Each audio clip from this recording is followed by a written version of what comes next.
inside. I can't survive.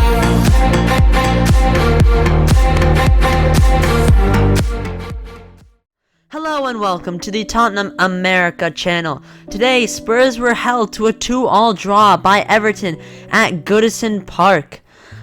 Richarlison opened the scoring very early in the 4th minute with a lovely finish before Jack Harrison equalized at the other end for Everton in the 30th minute from a corner. Then Richarlison in the 41st minute responded to that with a beautiful strike, really against the run of play from us, but Richarlison getting a brace. It was a beautiful strike from him. And then the next goal was not until the 94th minute when Jarred Branthwaite got an equalizer for Everton from a set piece. This game pretty much had everything. I think from a Spurs perspective, we could have gotten the win, but not a terrible performance. I think our midfield definitely lacked a lot. This now leaves us still in 4th place with 13 wins, 5 draws, 5 losses. We have played one more match than Aston Villa, so they do have a chance if they win their match, which I believe they are playing against Sheffield United, which they're probably favored to win in that match, obviously. So there's the possibility we could get knocked down to 5th place because of this result. And Everton, on the other hand, we're out of the relegation zone for a little bit, but now Luton are currently playing right now, and they are currently playing Newcastle. But Everton, it depends. If Luton do lose their match, then they will be out of the relegation zone. But right now, they sit in 18th place, still in the relegation zone. Overall, I think not a terrible performance from Spurs. I know the first goal from Everton was very controversial. I forget who it was, but Everton players barging into Vicario, completely taking up all his room. Vicario was I believe Everton had 8 corners in the match, something like that, and on every single one of them, an Everton player was right up against Vicario, completely taking all his space away, putting him under severe pressure.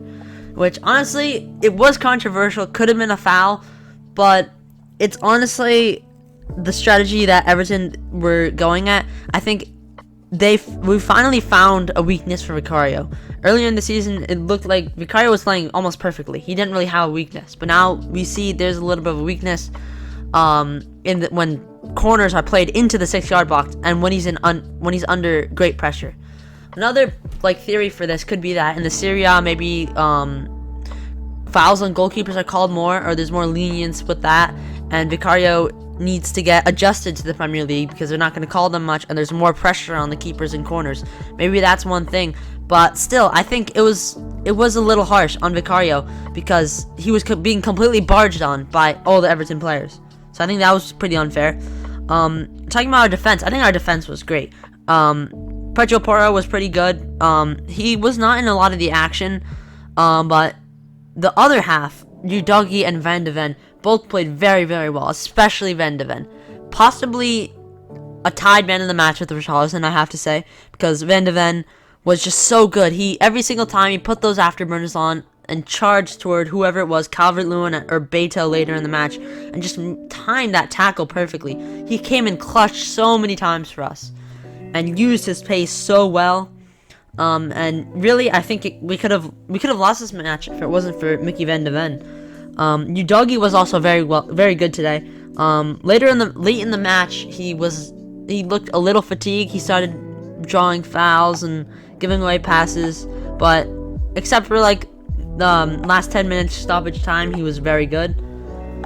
Talking about Vicario, I think he was decent. He didn't have that many saves really to deal with, but the corners were really an issue for him. Like I said before, he was really being barged into and by all the Everton players, which really he kind of has. If refs are not going to call that, he has to get used to that, and I think it'll just be a matter of time. He will get used to how it is in the Premier League versus Serie A.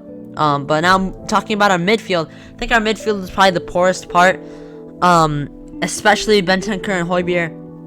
Bentancur just could not get his feet on the game, especially in the first half. He was taken off in the 64th minute for Pape-Matar Sarr.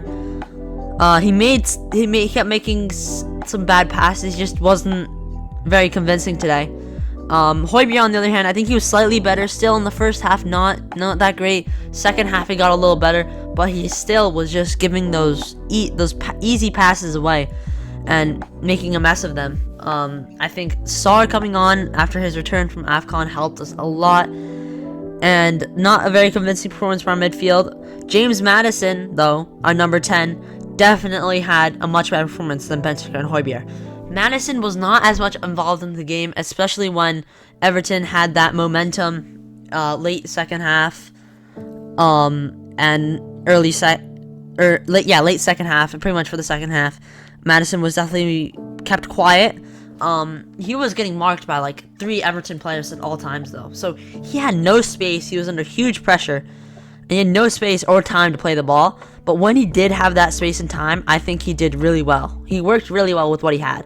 For example, the Richarlison's second goal, Maddison had very little space and time, but he managed to just flick it into Richarlison's path, who was able to curl it into the top right corner. Like, that was an example from Maddison and what he can do.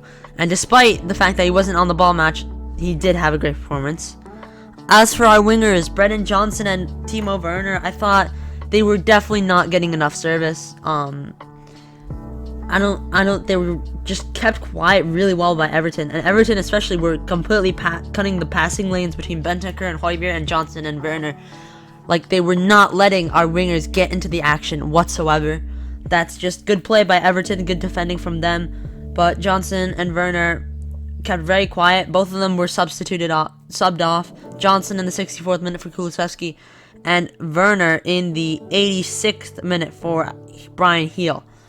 And now talking about Richarlison, our striker, a brace from him. He only had, I would say, 3 chances, and he took 2 of them really well. And he was so clinical today, especially with his finish. He kept his cool as well, which was very good. And I know we saw this against Brentford, and we saw it today, but his hold-up play was very good. Just holding up the ball, waiting for Maddison and other players to support him. That was what I really loved about Richarlison today, and especially on his game against Brentford. He's really improving his physicality, and I think today it looked like a much more mature Richarlison that was playing today, which, very, very good performance from Richarlison. Definitely our tied man in the match with Mickey van de Ven. As for our subs, I think Pape-Matar Sarr didn't really I don't think he could make that much of an impact, because at the time, it was Everton who had all the momentum, all the ball, and I don't think he really could have done much. Same thing with Kulusevski. Skip, Heel, and Dragusin all came in late. I think the subs were definitely good from Ange Postecoglou today. I know Werner, that was the right choice to take him off before the final whistle, because we know it's hard for him to last the whole 90 minutes. But I think you could have left Brennan Johnson on, because we know Heel, sometimes his decision making isn't good, and he lacks physicality. We know that, and that's not going to be the best in late stages when you're playing against Everton, who are really good at set pieces. So maybe that was the only error. I think maybe not to bring Heel on. But I think Dragusin was definitely the right option. Højbjerg was getting fatigued. You can tell he was starting to make mistakes, and Dragusin was just the perfect option. He's tall, great at aerial duels, ground duels, and he's just one who can really sort it out for Spurs and hold the lead, but we were not able to do that. I think Cuti Romero's and part of Vicario were actually at fault for the last goal, because it was Romero who kind of flicked it on into Branthwaite's path, and then I think Vicario definitely could have been a little bit braver and came out and tried to deal with that ball. But it is what it is. I think this is not necessarily a performance to be mad about. I don't think this season there are no performances to be mad about.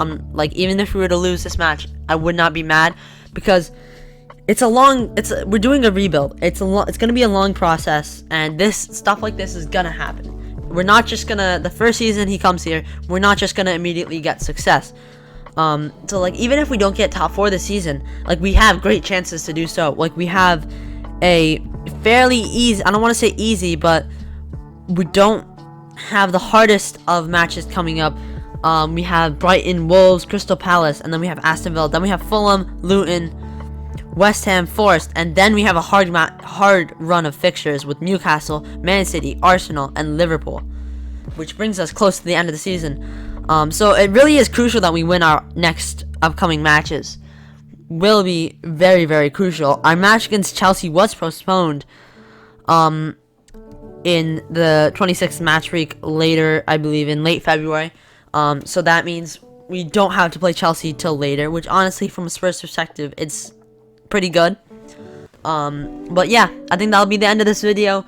I hope you guys enjoyed this video. Make sure you subscribe, hit the like button, and until next time, come on you Spurs!